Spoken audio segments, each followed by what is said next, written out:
Good evening to all of our Indelible listeners. So for tonight's episode, we have a guest, and he is John Ray Reyes.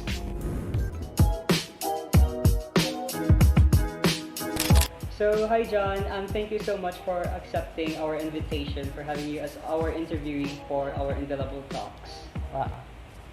So our first question is that who is John Ray Reyes as a person?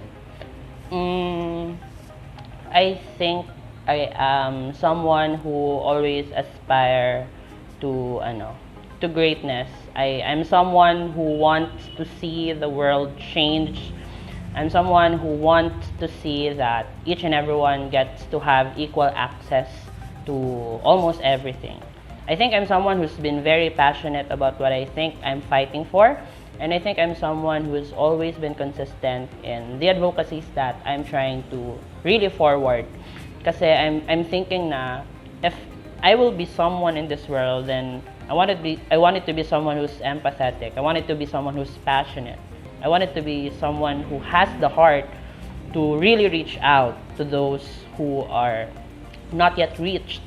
And ayun, basically that's me. I'm just simply a person who has the heart to help and who has the skills to do something that matters. Second question is, what is your advocacy? I think that advocacies are intersectional. I think that what I mean when we say it's intersectional is that it affects almost each and everyone. If I fight for environmental justice, it affects the social justice perspective. It affects how women are treated on certain specific areas, on their workplaces, so as to the discrimination that exists. But I think firstly, the advocacy that I'm really trying to forward back then when I was in high school was on the fight for climate justice, because I see that the climate reality that we're currently facing are alarming, which translates to our safety as human beings naman din. So I think that the advocacies that I share in the fight for equality as well, in the fight for forwarding the interest of a lot of disenfranchised minorities, I think that the environmental rights are human rights. So regarding with all those advocacy that you have mentioned, are you gonna keep on pushing it forward, especially in the future? Yes, actually, the reason why I took my course in the first place was because I'm interested in really learning the intricateness of environmental justice. I really wanted to learn about the natural science that constitutes the earth, everything. That's why I took my course, because I really wanted to push this forward even up to its final extent where I can still push forward it.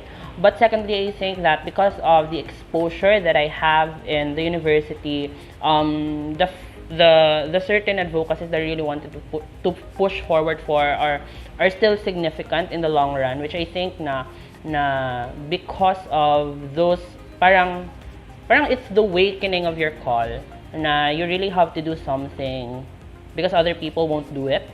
But secondly, I think that I really want it to matter, because if people realizes, if every individual realizes that they matter, the collective action in response to all the problems that we face could be resolved at the end. So yeah, I basically envision a future that where I really envision a future where we can still be safe, where we are free, where we can demand our rights and not get disenfranchised, where we can see that each and every children or every child is not having a hard time identifying himself, because that child knows no matter who you are still loved and whatsoever. What do you do as a student leader, especially in the midst of pandemic? So basically back then during the pandemic, I was initially thinking of something that could be of help to the frontliners. So that's why I initiated a collective group of people who share the same interests as I do. So that's why we took the initiative to conduct donation drives, to conduct face shield making, and I just have to, kasi I'm very happy back then. Kasi, ang initial goal lang talaga namin back then, during, it was March, yeah, ang initial goal lang namin sana is only to provide few face shields for the municipalities of for the major hospitals in La Carlota and Valladolid in San Enrique.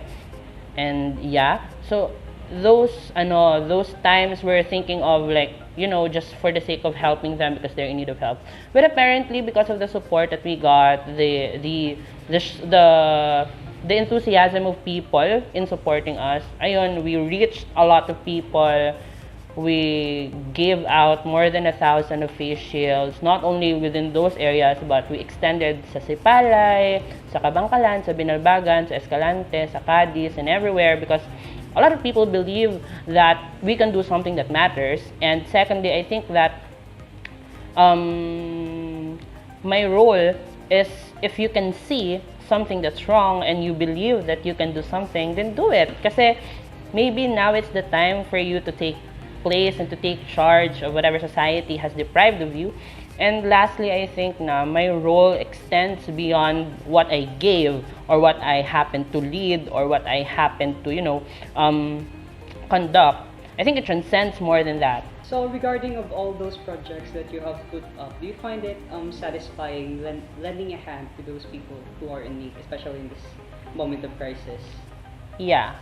I mean, to basically answer it, yes. I mean, satisfaction is when you see that someone smiled because of you, when someone was happy because of you, when someone has been feeling delighted because of you. But I think that the kind of help that we needed doesn't really need to be praised kasi it's something that's been overly romanticized. But I think it's valid naman for us to feel satisfied because we took our time, we took all our efforts, we took all our money and all the things that we have and we can exhaust in order to help. And I think the beauty in it is seeing those people smile at the end, those hospitals, seeing you, telling you you're doing great because you're helping them. Ayun, it's very satisfying. Okay, so in this moment of crisis, what was the biggest challenge that you have ever encountered? The biggest challenge, I think, is my academic workload. I mean, it's everyone's problem right now kasi we don't have the means to be productive all the time. We need to understand that even us with internet connections at our home are striving to make ends meet for the sake of submissions, for the sake of just passing and beating the deadline in itself. So, do you find it hard being away from your family while doing your ACADS? Yes. I think that, adjusting to college life without your family is a very difficult thing. The longing for your mother or like the usual things you always like get to experience at home is something that you always look forward to after a very difficult and tiring ng day, for example. So yeah, it's difficult kasi you can't talk to your parents all the time kasi they're busy naman and all. So budlay siya mag-cope on your end and it's difficult to really like ground yourself kasi college is way difficult than your high school self. So sometimes you break down to your parents through a phone call, ganon. And sometimes you just wish na kasama pa rin sila. So in terms of choosing your course, fishery, is your family one of the main factor or is it just only your choice? Back then, I was unsure of what course I am to take in college kasi my family keeps on insisting that I have to pursue either engineering or pre-med course and whatsoever. But I think back then, I'm thinking of really taking up a course in communications and whatsoever. Basta related tira.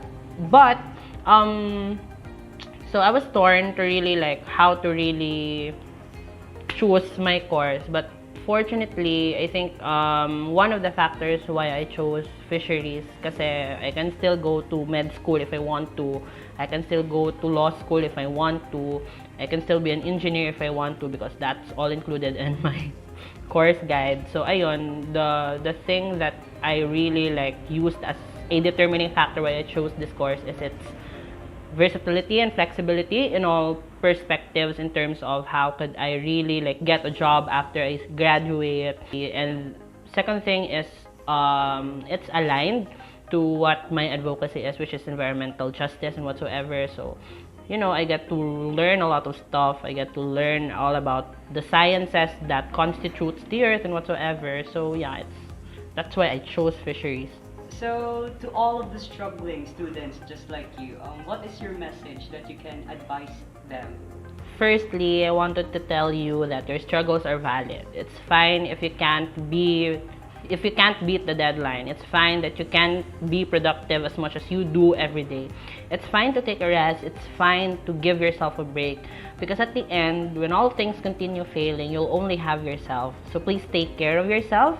And even though it's important for us to acknowledge that the academics are important in shaping up our future, but always remember that you are more important because you live now, you're in the present, so make the present matter much more than your future right now.